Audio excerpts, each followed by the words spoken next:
week last week. I think he's got to stand back up again because there was that Silas game where I was like, wow, after the draft, I was like, wow, he's got so many good ults to steal. And actually kind of made a bit of a mess of it in the mid game. Late game is very good, but needs that. Maybe you can have a bit of a stand-up moment again this game.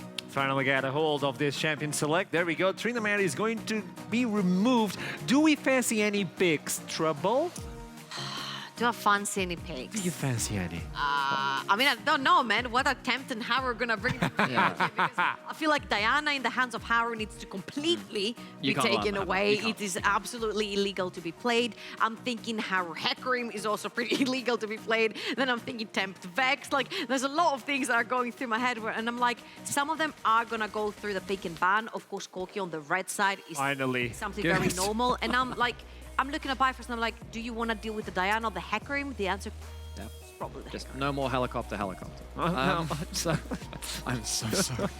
But the thing about Furia though is also that he's he's actually he's played 6 unique champions in 6 games as well. You know, we talked about M&S playing one champion and new one every game. Furia's been really hard to pin down his own champion pool as well. So if we talk about, you know, going towards comfort, well, what is comfort for the mid jungle duo of Bifrost? They've actually been making a whistle-stop tour of a lot of different ways to play. I'd say lock in Akali. Just go with Akali. Shikari can play it. Fury is an absolutely insane Akali. You can go towards the AP path. You can go towards the tank path. Don't do this to me, man. It's the first Take big it away. fish. And it's going to be a fancy... No, but doesn't this work into the supports, the skill matchups, the everything? Great. Ego pick, I love it. What do you bring versus just wait Thresh until as a support? locks in Yumi here. Yeah, I want to see that. I want to see these picks now. I want to see support versus support. This is not the usual, oh, I want to see that line, but I want this. Ooh, okay. If this gets locked in here, it's pretty huge. Because the way Haru and Tempt have been playing as well is going to be really good with something like a Senna. Tempt can play any melee he wants. Haru plays a lot of melee champion, he's playing jungle. And I think if we can see a Tam Kench, a Sion, a Set towards the bottom side of the map. What? It's a little bit of a It is so good. What do you mean no? But Tom Kench is so non-interactive. It's a fasting Senna. And bitch, the Kench is so good right now with the Senna. No, clog the frog. What? Bench the Kench, clog the frog. There's a Gwen coming in through, but it it's going rhymes. for Shikari. But it rhymes. And now we got the Aphelios as well, so we got the Hypercarry on the bot lane as well, the top lane as well, which means that C-Boy won't be able to get that AP jungle. Well, it's better than unleash the catfish. I've lost control. This is happening. Okay. Don't you point that at me. Last pick before we go to the second rotation of bans. Where are we going? Yeah, I'm thinking they're either going to... There we go. You got it. You got it. I was about to say, job. they're either going to mirror the top lane matchup, and Akali does pretty okay into any matchup at the moment, especially after Bamisyntas is like super strong in lane as he gets push priority.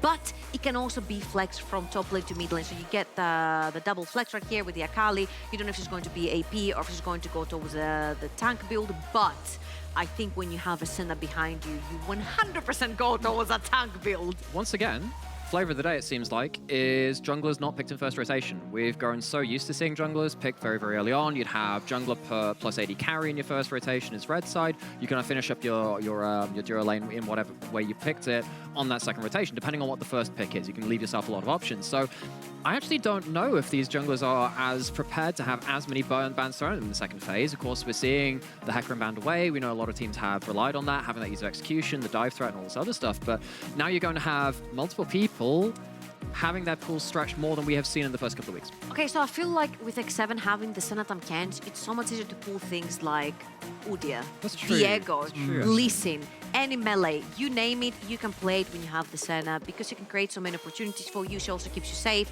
If she's not your safety layer, then you've got the Devour from Tam Kench as well. It's just, I feel like if you just build on tankiness from the set of X7, you will outscale to the gods. But then you're into an Aphelios, and then I'm suddenly like, oh. Do it, yes.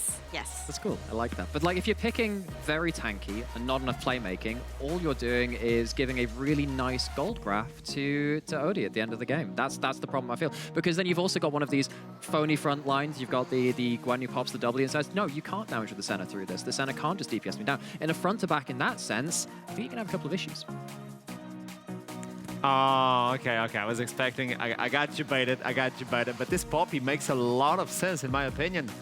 Well, Lee Sin and Akali are kind of in jail. Yeah, absolutely. I think C-Boy is on point here, going for the Poppy, because especially you're going to be meeting that Lee Sin in the river or in skirmishes or in counter ganks, so you want to be able to keep him at arm's length. This is exactly what Poppy does. Also keeps your Aphelios pretty safe, because even if the Akali goes towards a tank build, she's more than capable of one-shotting the Aphelios if she finds him in the backline. Now with the addition of Poppy and the Thresh providing peel for that Aphelios, it becomes a little bit harder So I to kill him. Yeah, so I saw the Zillion right then, I'm like, hold on. actually, will there be any Killian in the Zillion today? But the thing is, though, the problem when you're picking up the Zillion is that if you pick that into a mage, you lose a lot. I know it's Kissing's favorite hopper, but if you do pick that kind of thing, you lose out a lot of damage against mages, particularly around that 2-item mark. You really start noticing the lack of DPS. Something like a Syndra gives you the ability to unseat the Victor from his lofty perch in that laning phase quite early on. Now doing that until Poppy, when you have that Lee Sin, it gets a bit more difficult again, but you land the right stuns, and with some of the caliber of Tempt as well, you land all those Qs early on, much like we've talked about in many laning phases, just being like, you just gotta hit your damn skill shots. If Tempt does that, Fury might be heading home early. Final thoughts? Let's be honest here. I think there is not a lot of setup from the side of Bifrost unless you go towards the bot side of the map, and even if you go towards the top side of the map, there's a Tam Genji's pretty tanky, he's got shields, he's got Devour, it's gonna be really hard to pin down.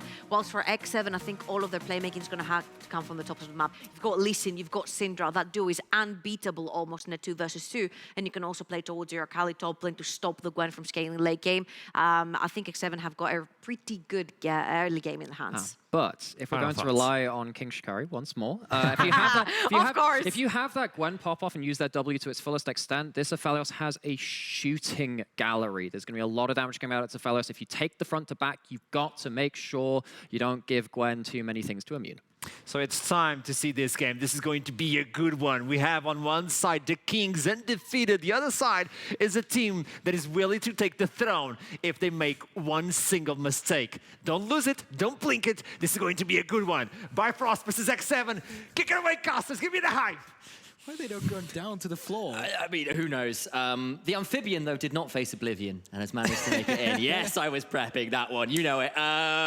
What a draft. That was some interesting stuff. The Gwen being saved for Flex, the Akali going top. We've got Senna lanes. We've got a Thresh first pick.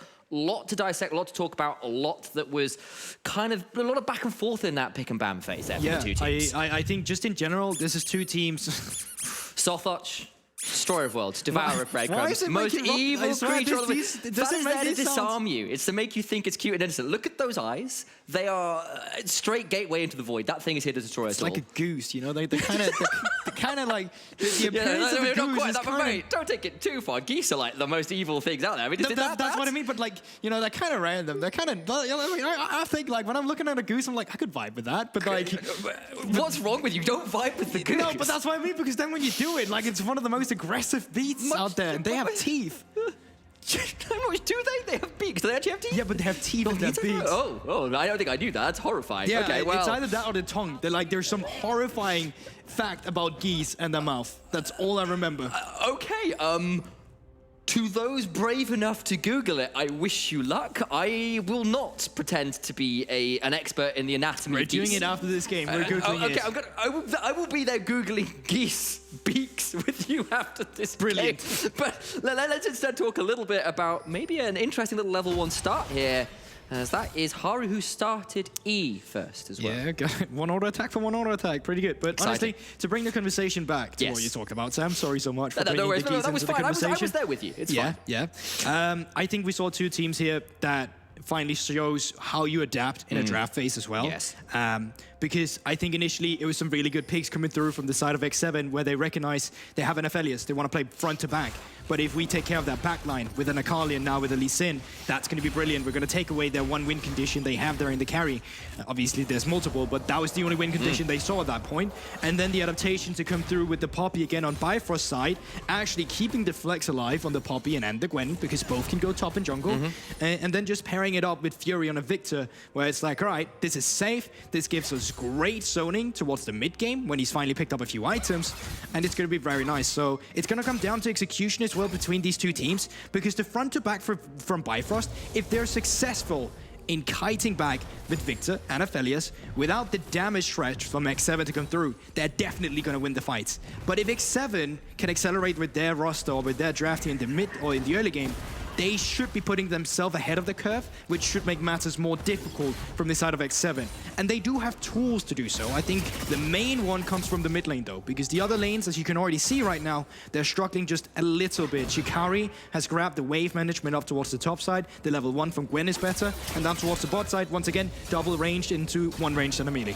And that does mean that Haru probably is going to want to look towards Tempt. Lee Sin, Syndra, that level 6 mark is an old talking point, but still exceptionally valid. You called it out, saying, look, if you can get things rolling there, the outplay buttons of R on Syndra and Lee Sin can definitely delete the likes of an immobile Victor, but you called it out. Shikari doing a pretty good job getting the shove in topside. The double range, sort of, between Aphelios and Thresh down there. At least the double threat from range. Exactly. I think was the way of phrasing it. Tempt on this Syndra can become Odil and Fury's worst nightmares. Yes. Because he can make sure that with one scatter of the week, you're out of the fight. I will say though, Gwen can be the shining light. They know great hook from Joel. First pick, Thresh coming out strong now. That's the flash and he's just gone.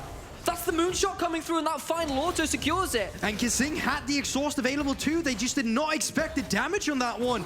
Brilliant hook from Joel to set that one up. And my word, that puts them at a deficit because that is not a fasting center. That is a farming center. They just got rid of the AD carry, cannot farm, missed a lot of waves, missed a lot of XP, and the reset is just awful. He's able to pick up a tier, or Longside, I did not see which one he picked up first.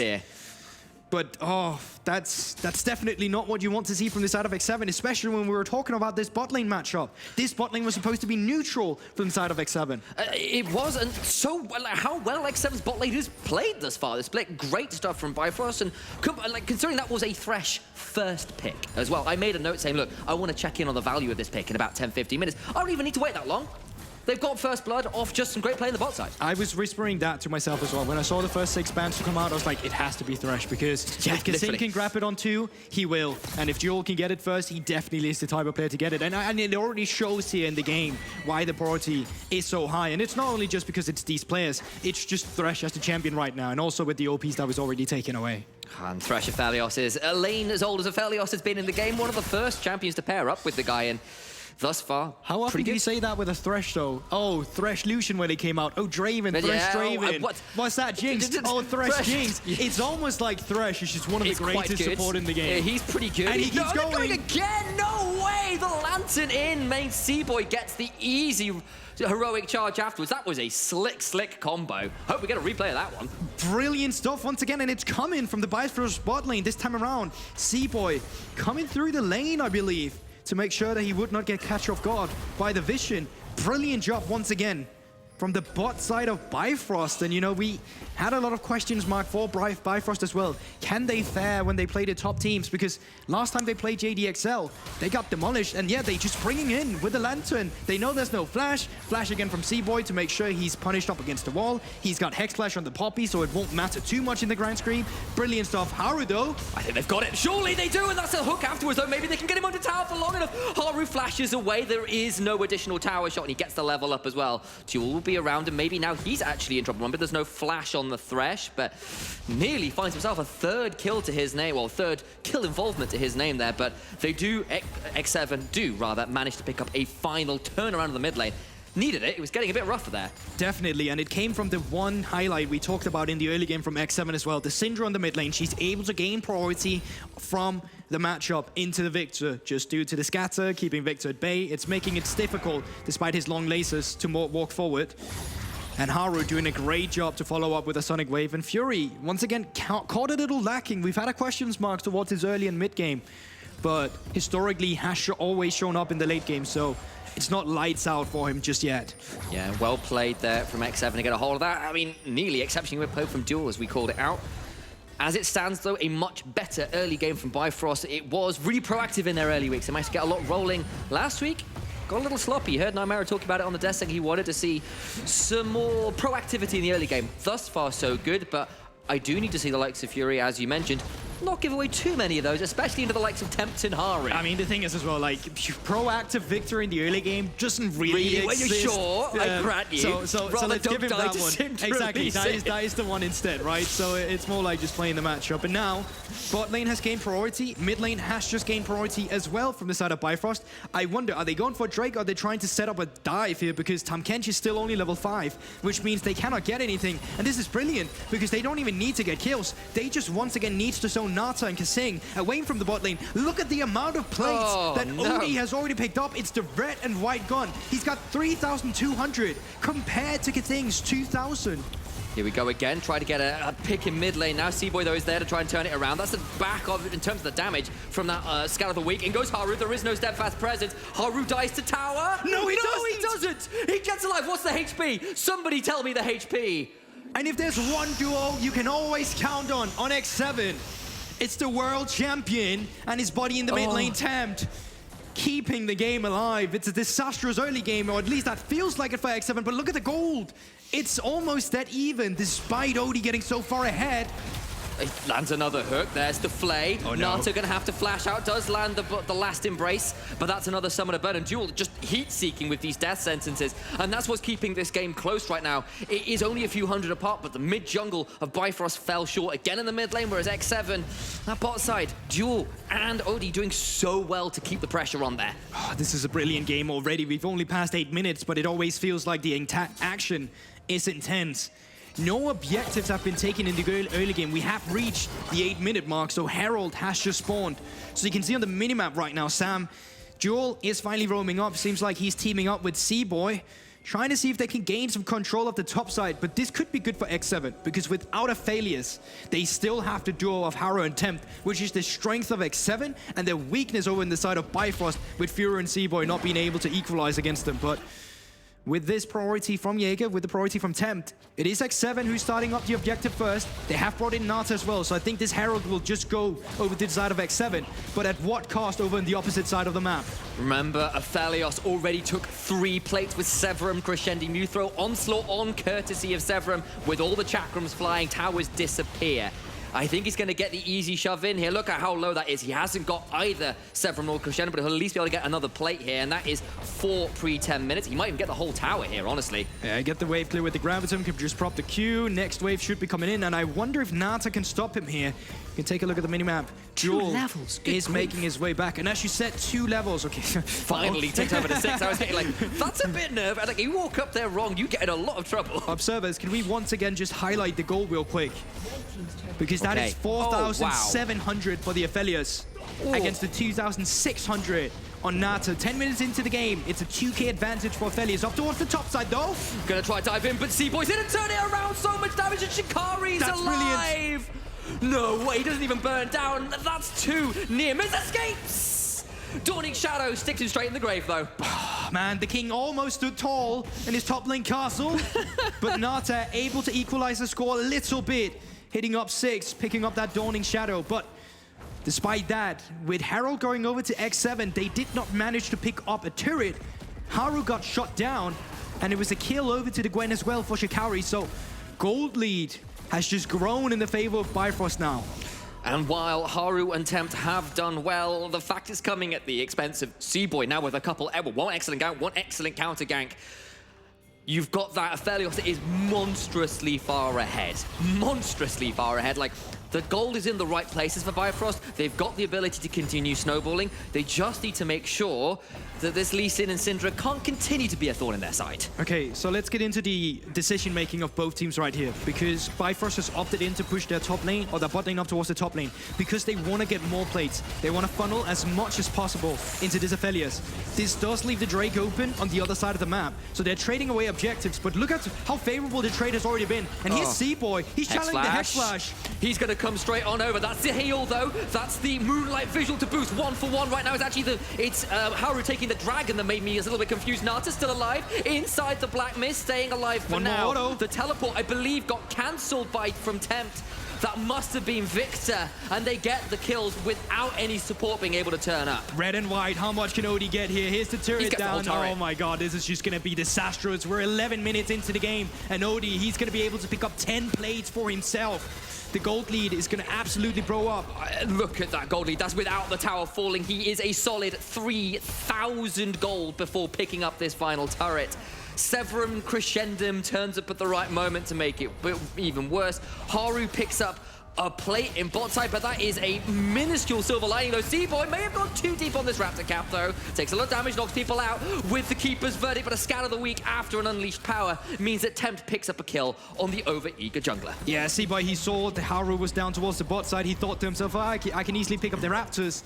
But there is also the decision that X7 decided to go for C-Boy and the Raptors. Oh, Haru just comes in straight behind him. Fury puts down the gravity field. It's just not going to be enough. Abyssal Dive gets stopped by the gravity field. Jaeger gets over the wall with a perfect execution. It's action all over the map, but somehow no one is dead from those plays. What a brilliant game. Already delivering to the two names, X7 and Bifrost, in this round of NLC. And it finally feels like we can catch our breath a little bit while there's no objectives on the map. But so far, 10 plates over to Aphelios. We're 13 minutes into the game. This is usually where the first mythic item will be picked up, but Odie is on his way to his second item at this point in the game. Team fighting around this guy is going to be absolutely horrible. And remember what we talked about as well, Sam. It was important that X7 got ahead of the curve because you need to dive Odie on the backline. You need to be able to blow him up. And right now, the only member that's stopping Odie from tearing away your team is Tempt. Yeah, and he's got himself the makings of what's probably a bloodthirster. Let's be real, he's got the XP to be a little harder to kill. He's also got a Poppy, a Gwen, and a Thresh. All of you don't really want to dive into. And that's why I'm saying that Tempt is the only one, because you could argue, what about Haru, who's been doing a phenomenal job? Yeah, but realistically speaking, into the comp of a Poppy, of a Thresh, there should never be a way where he gets caught off guard. No way. No, not again. There's the Devour, though. Kasing is around, and there's a few things burned there. That's an ult down from Odie, but little else found, and nice attempt. Tempt's going to have his recall stopped, though.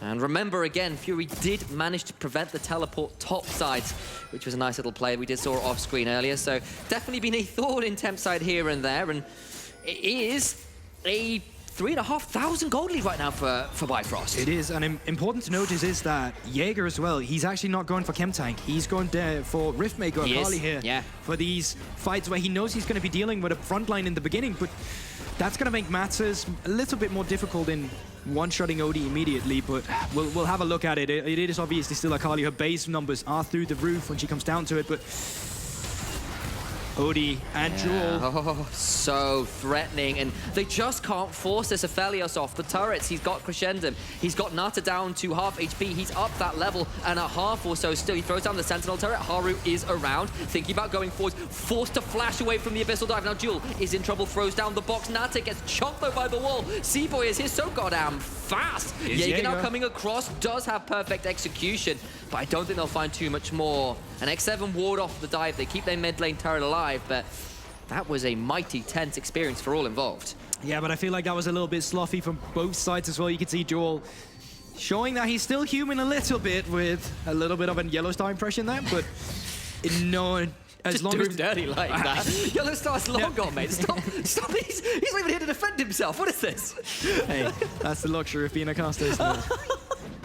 But still, the silver lining for Bifrost as well is that luckily Aphelios does not go down. Objectives are on the map as well. We got second Drake and second Rift Herald. And we've been in this situation before as well, where either the teams are going to handshake it, or one team is just going to completely take over the map, and that's a flash through from Jewel. Ooh, doesn't quite land onto Tempt, though. The death sentence wide. Now Jewel's in trouble. That will be Haru going forwards, down to 5% and down. Kasing picks it up. Haru gets a kick, but it's only onto Odie, who's staying alive. Nearly goes down. Got the healing from the Severum ultimate, but he's finally shut down. Of course, it's Nata. A little bit of vengeance. C-Boy rooted in place by the last embrace. Still gets taken out as Haru tries to go in and finish the kill. Can't quite. Tempt with a double scan of the weak. Fury so low. Jaeger picks it up at X7. Even when they're behind, it's just so good at finding these skirmishes and team fights. X7 just found an impossible fight. We talked about the team composition of Bifrost. There should never be allowed any backline access. But Jewel, he felt himself a little too much there. He flashed forward for Tempt, was out of range, and it enabled X7 to pick him up with no Thresh around Odie and no Poppy around either. It was easy for Haru to find his mark, and let's have a look at it again. Jewel, he gets tacked up by the Sonic Wave. No flash because he just flashed in. And the rest of Bifrost at this moment, they're too busy starting up Herald. They're so split, while the rest of X7 is in prime position to take away the carry. Shut down. Goes over to Nata, so he finally gets a little bit of resources back into the game. Haru finds himself in between a rock and a hard place, so just jumps forward. But there, you mentioned it yourself, the scatter from Tempt, standing tall on the Syndra. And what a gorgeous fight. X7 have been put behind before. Cast your mind back to that M&M game, but they seem to be able to do this unerringly. So clutch in these mid-game fights, and it makes the game a lot more even. They are the ones with 2 dragons now. It's an ocean rift as well. They can look towards Soul Point in just about over 4 minutes. They're going to get another tower here as well, which will, well, their first tower of the game even, which will hopefully even things up even further. Bifrost at least pick up the Rift, however, they do still have a lead. It's just not as big as it was only a few moments ago. Oh, definitely. But now comes the problem. There's a long mid lane for X7. Odie, he's going to be able to push this one in, put it up towards the enemy tower. And once the minion wave is so far forward, you can rotate him around with the Poppy, with the Thresh, and play for the second turret in the side lane to enable 600 gold for Odie as well once again. And when you finally move around with these rotations, you know you're going to have your bodyguards by your side. You're not going to be caught in a split situation. At least that's what you're hoping for Bifrost. Yes. And for X7, you're looking to catch them off guard in these rotations. Yeah, they managed to get Odie in that last engage. The flash kick from Haru pulling off an insec to get a hold of him. Finally manage to shut him down. Look at the CS lead. Look at the amount of plates he's got. He is a monstrously fair Aphelios. Just waiting on that second item completion. Just no room in inventory to buy anything more right now. That is the thing. And I think they might have done these rotations maybe a wave too early. You can see down towards the bot side, Shikari is still stacking up a wave. So what they're going to be looking for, either reset with Odie soon to pick up the second item for himself, or now that you spot all these members of X7, push in this mid lane wave, crash the wave that Shikari is currently pushing, and then deploy the Rift Herald. So Senna just completed the second item ahead even of Odie because of the inventory blockage. That's the shutdown. That's the slightly cheaper items as well, but has got the Eclipse. It's got a Transform Muramana. Is feeling pretty okay at this point, despite how far behind she's ended up.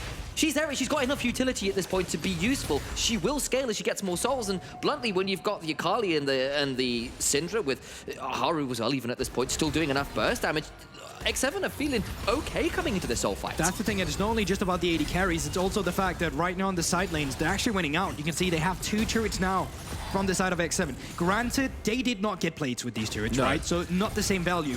But my conclusion is that you are still able to commit plays on the map as XX7 right now, and you're still able to play towards your strength, which is Tempt and Haro teaming up towards the side lane. And you could see it when Tempt was pushing up in that top lane. Haru was just over the wall by that Gromp. And of course, you're a jungler, you want Gromp. It's just great. Everyone loves Gromp as a jungler. On Gromp, man. Yeah, just so much XP, you want it. And that kind of cohesion is what you want to be seeing from this duo. They've done very well thus far to keep X7 in the game. And now Fury down 2 levels, has to flash away. Scout of the Week just goes wide, and that's a minute and a half before an Ocean Soul Point fight, and Fury is going to be down a very key summoner. And that's the attack we're talking about. Once again, X7, Tempt and Haru, you see them all on the time with the minmap. They're the one roaming around together. Odie this time around, he did not just wait for one item with the gold. God. He waited, I'm not sure about 2 long swords into a Lord Doms. That is quite the waiting time. It depends on how they're going to use this Rift Herald, but it's always 3 for... Oh, let me start over. I'm very bad at English every now and then. Here we go. It's almost 3/4 of the Rift Herald time are gone already. And you need to play this towards the mid lane or side lane. And right now, X7, they're able to keep up. Ooh, that is potentially a bit dangerous. Shikari taken pretty low. That's the use of the Hallowed Mist. Taken very low. Tries to get the perfect execution. But the Stand United. It's the W from Poppy. I can't remember off the top of my head. Steadfast Presence. Steadfast Presence. Thank you, my color caster. Saving my Baker much as Seaboy saved Shikari. And Jaeger will now be dead as this dragon spawns. How far can you trade this though? Because on the side of X7, they can easily continue push down this mid lane turret. On the other side of the map towards the bottom, they have a Rift Herald. So they can play towards the inhibitors at this point. So I think X7, they have to be forced to leave after the mid lane, or at least go for the Drake, because it's soul point for them as well. So there's a lot of objectives on the map and a lot of decisions to be made. and they go for the Rift Herald charge. They want to contest for the Drake, but they're so split right now. Remember, Fury still has no flash. Tempt, they're dueling it out with Shikari at the same time. Over the wall with the Scout on the wing, long range, uses the wall to extend the Q range, and that is the mid laner dead. Jaeger has teleported in, he's around, and suddenly it's X7 with the man advantage. It's so incredibly well played by Haru Attempt. Once again, as a duo, they just find these picks, and Fury, he's not been able to play this game now. 4 versus 5. Soul point for X7 if they can secure this Drake. Bifrost, what is your decision going to be? Watch C-Boy over the wall. Watch OD here, who's got Gravitum and Infernum duel taken out by an unleashed power. Now Jaeger into the backline. Got perfect execution just available. Can't quite get forward enough. And Bifrost lose another member. They'll lose the soul point, and Shikari just teleported to the bot lane to try and get to the tower, which he does. But the decision making is so split as well, because Bifrost left this bot side to move down towards the Drake to try and contest it. But inevitably, for them, the play was still to TP Shikari into it. They could have traded to Drake for the inhibitor. Now they ended up on the worst end of that deal and only got the inhibitor turret for the soul point now for X7. So, once again, Bifrost right now have OD. X7 has a team, at least that's what it feels like. Does a bit, and yes, C-Boy has done some clutch turnarounds, some clutch saves, and he's been there. Yes, OD is so fed, but I've got to say it again, Bifrost, a little bit like Veneer in the mid-games, a little bit like Astralis in the mid-games. There've been a few mistakes. Let me be the one to say don't compare them with Astralis. They've shown better. What I am trying to say is there have been some mid-game mistakes which have been plaguing certain teams in this Division 1 of the NLC to better or to greater or lesser extents. And Bifrost now 3 games in a row, I feel, have been a little sloppy in the mid-games, and it's costing them, especially against X7, where they have been so willing to pounce on things in the mid-game. But the thing is, at this point, if Bifrost is able to get just 1 pick, their Baron, it shreds. You have a Gwen, you have a Aphelios already on 3 items. Like, you can already see they're investing the center ultimate just for vision at that Baron, because that is how dangerous an Aphelios is with the Purple Worm at this point. I mean, OD had a little bit, went a bit on the Antique Roadshow earlier, had all these kind of smaller items in his inventory. He's traded them in now, and he has gone from just a bargain sale to those 3 items you completed, and that is a big shift. That's how Death Sentence was inches away from Duel finding another one of those picks. It's been a little bit quieter from this Thresh as the mid-game's gone on, but Bifrost, still very frightening, Look especially. At position. Okay, he is spotted out on a ward. A Syndra coming from behind could have been catastrophe. Oh, yeah. And look at Temp, the man is level 15. Man alive. 60 CS up over Fury, who is 0-3-1, being bullied pretty hard by the Syndra Lee Sin, as we said. X7 would need to happen. And yes, it's a similar discrepancy for OD, but honestly, as we've said, Senna is kind of okay at this point. She can do her job. I feel Fury's a long way off being able to do his. And once again, that one thing that had to go right for X7 with the Syndra has gone right. In team fights, she's going to make Aphelios' life very difficult. The short range to play around with makes it difficult for him to walk up unless you force them to walk up. Temp currently recalling, does have TP. Haru is around. They could try and flip this. There's a lot of tools in Bifrost's kit to stop the Lee Sin from coming through. It's Calibrum Crescendum. They knock him away with the Keeper's Verdict. It's a clean Baron. There's no way to steal when you're knocked out like that by Poppy. But can X7 find anybody on the retreat? Jaeger gets a chunk onto Duel. He throws down the box. The last embrace comes through, and he's surely dead. To rights, he does go down. But a one death for Baron on 4, absolutely worth trading every day of the week. And that was the threat we talked about here initialized, the fact that Aphelios just takes away the Baron life before. I mean, what was that, 10 seconds? Something like that. I mean, Crescendum does it. We should have started a timer just to look at the clock. See how fast you can speedrun that Baron at any percent. Clearly, it was a quick one. That's going up in the world records. Someone call Medic. He's the speedrunner among the casting community. Temp, though, off vision, gets a stun onto C-Boy. I don't think he's quite got full kill combo yet. A minute and a half until Ocean Soul will be on the table for X7. Bifrost have Baron to shove with, but they need to set up because that could be a lose condition for Exactly. Here's what we would like to see from Shikari and the rest of Bifrost. Shikari, push in this wave towards the top side. Recall, start playing on 2 lanes. Yeah, there we have it on the minimap. You can see it. He's recalling as well.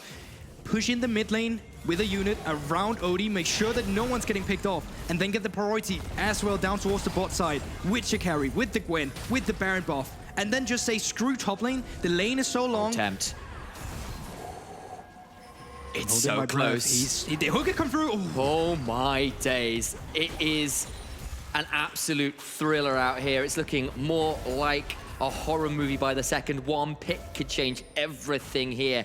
The Baron hasn't really achieved that much for Bifrost. It's bought them space, it's bought them time, it's bought them control in the river. As that Scout of the Week lands again, but it's not quite enough. Death Sentence just wide as well, and you can hear it in my voice, you can see it on the screen. It's tense as you like. Yeah, but when there's 30 seconds, you need to do one more wave here. You can see down towards the bottom, Shikari still pushing up towards that inhibitor. Jaeger on the top side, TPing in now to join the rest of the members. And C-Boy, he's got off guard. What are you doing there, buddy? He's trying to buy space, has to flash away. Shikari holds his nerve. He's still shoving. He's got an open inhibitor. And Bifrost, they don't even need to start this straight necessarily. They can buy time for their top laner. Death Sentence goes wide. X7 shoving in. Shikari has left the wave. He's here to fight.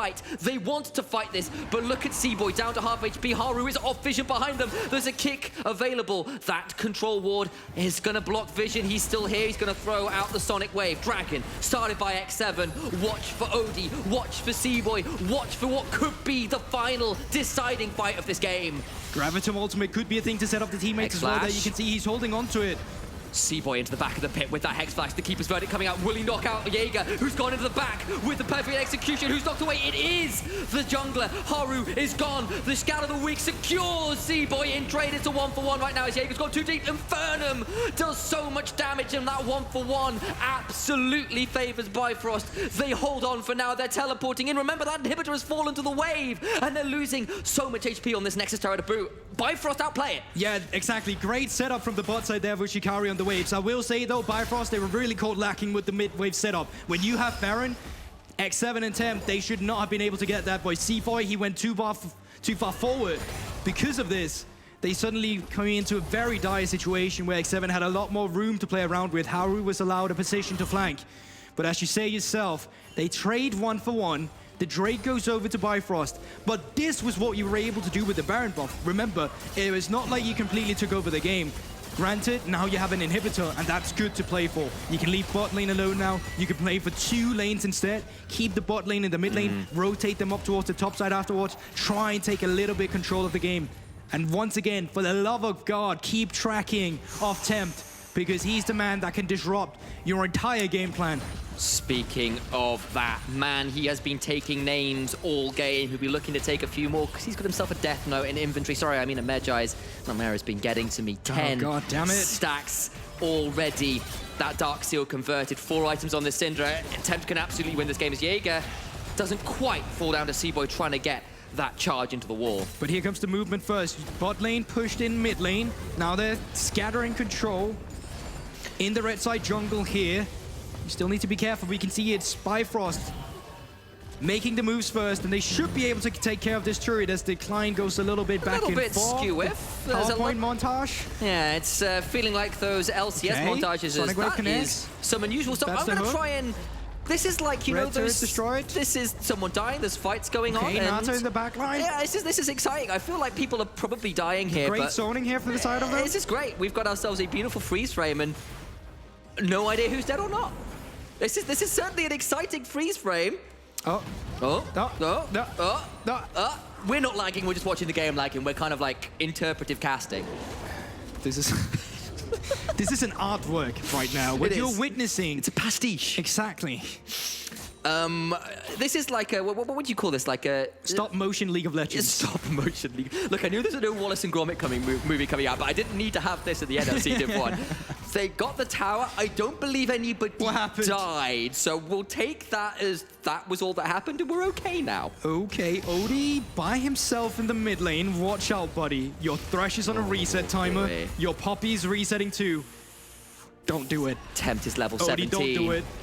He's looking for more names in that book. He's just around the Okay. corner. He's playing it respectfully. Fury and Duel just hanging around down that wave. They wanted to see whether they can catch someone overdiving for Odie, but no one picks up the bait, and we are left once again with a very tense state of affairs. Do check the top left corner of your screen.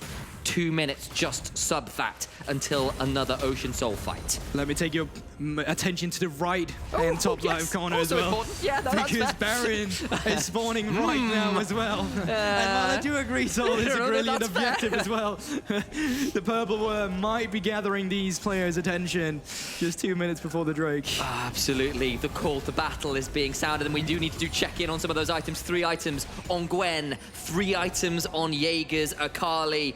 4 items, though, on Odie. We talked about the 4 look at the position items. of Haru and Jaeger. They're trying to catch up Fury. They're going to try and get it. The purple worm has spawned. Baron is there. Kasing is there to slow people down. It's going to prevent an easy follow-up. Teleport coming in for Shikori. Fury stays alive for now. The Ignite on Jaeger does get a hold of that one. He's now into the mist, trying to stay alive with that Shroud, but he'll go down, but not before using the stopwatch. It will be a solo laner for solo laner trade. But still, there's not much vision here, so Tempt, he can look for something. He does have the flash of the Syndra. Gonna step forward. he hits Flashes it, but he's gonna get flayed anyway. Tempt, he's dead. He's gone too far. He's too over eager, and Kasing dies as well. X7 over eager, over aggressive, try to overplay their hand. And now with Crescendum Severum, Odie is completely alive and available to try and start this Baron. They don't even think about that. They've got, remember, the inhibitor down in a wave. They might try and end it even, but they're going back to the Baron. Is completely flabbergasted. He thought he was in EU, but no, you're back in Korea, mate, against Mad Life himself from the Thresh. Jewel, that was brilliant. First pick Thresh. It won them the lane. It might win them the game. It's down to 3,000 HP. Haru's not even going to try and fight this one. He's going to stick around 15 seconds until that dragon. Just fast forwarded. Just fast forwarded. We know what we're waiting for. It's here. Boom. Oh my. How does that connect? How does that connect? I'm caught touching Riot Sport. That is illegal. Can we get VAR? I need a VAR in right now. What is it? Right, August on Twitter, at him. It's got to happen. What is this? That cannot be legal. I've seen it from Nautilus with Thresh. Apparently the death sentence was exceptionally large for Tempt. The book is gone from inventory. He's got 2 needlessly large rods, but he's now down a Baron. And the Ocean Drake did go over to Bifrost in the meantime. No Soul either. We're still here. We're still going. Bifrost in the lead. And it's late game. They've done this for the last two weeks running. This is absolutely incredible. Already from the first 10 minutes, we were saying this game was delivering, but that's an understatement to what we've been witnessing right now. Because this is just absolutely brilliant. There were some very extravagant statements made by the casting team here in Division 1. A lot of people were saying X7 might not even drop a game. Trouble was adamant about it. Bifrost looking to do it. Artrum is going to lose his hair. I mean, he's going to have to color his hair. He said they would go undefeated until European Masters, even at European Masters, but buddy, they might be dropping their first game before they even get there. They'll be sweating in the green room right now, I can tell you that. Baron on, Bifrost in the advantage. Final outer tower goes down. You have to hold your breath every time you see Jewel charging up that death sentence. It's been that all game. A little bit in the mid game where it got a little bit alarming for Bifrost, but they're back in command now. It's not over yet. X7, so scary, so strong. The moment a death cap comes through from Syndra, Odie gets hit by, he's done. There is no cleanse, there is no Mikhails. He will just die. But they've got to hold on. They've got to try and find something. Haru is off vision. He's behind them all. To get C-Boy once again, and you know, they can try and force in the bot wave here. Play 2 waves. You can see they know Haru's not around. They know he's behind somewhere. Jewel's trying to face check for him or fish for him with the lantern. Got to call it out as well to production while we've got a second. We have not even looked at center stacks all game because it was put so far behind. I need to know. I need to see where it's at. 82 stacks. That's pretty scary. It's not quite at 100. I've seen better. I've seen better. Precisely is the farming center, but it's still at this point. It is an additional factor. Inhibitor falls. Shikari immunes the stun with a good hallowed mist. Haru's still hunting. Haru's still looking. He's so good. He is a former world champion. He has a skin in the game. And he might be falling here to Bifrost, just maybe. But you can still see how difficult it is, even with the Baron of minions. Whenever Tempt is around level 18 on the Syndra, it becomes difficult, but he's not the only member level 18. Shikari has reached it as well on the Gwen. Fury has caught up on the Victor as well. And they're keeping up the siege. Hikaru, he's just not afraid. No fear in this man. Wait, he's lost out on that hallowed mist. Look at Haru. He can find a potential angle. Will not take the Sonic Wave just yet. Odie is slowed. That is from, of course, Natu, who's might doing get so much rooted. damage. He gets rooted in place. So much damage. But look at that W from Poppy. It does it again. The steadfast present force is out. The GA He over lives. the wall goes Haru. He's going to get charged up by C-Boy. The Keeper's verdict secures 2. Tempt is dead as well. I think they've done it. Jaeger is the last man standing and he falls as well. Where were you when Bifrost brought down X7? Nymera wondered about it on the desk. He said, I think they'll do it once. They'll do it today. X7 undefeated no longer.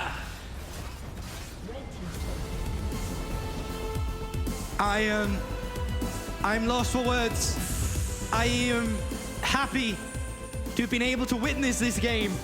I'll tell you that. This is ERL League of Legends at its best. We're blessed to be having these two teams in our league because they fought their heart out. They had small win conditions at X7. They played towards them. They had the Aphelios in the bot lane and Jewel on the Thresh. Bifrost plays towards them, and while there were hiccups, this game was, once again, indescribable. They've been pushed close before, have X7. They've been pushed very close. But finally, someone has taken them down.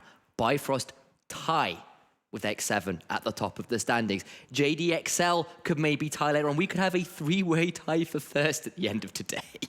This is one of the best Mondays of my life. I am incredibly excited. In fact, you see it on the bottom of the screen. JDXL up next versus Astralis, no less. We'll see you after this. Don't you go anywhere.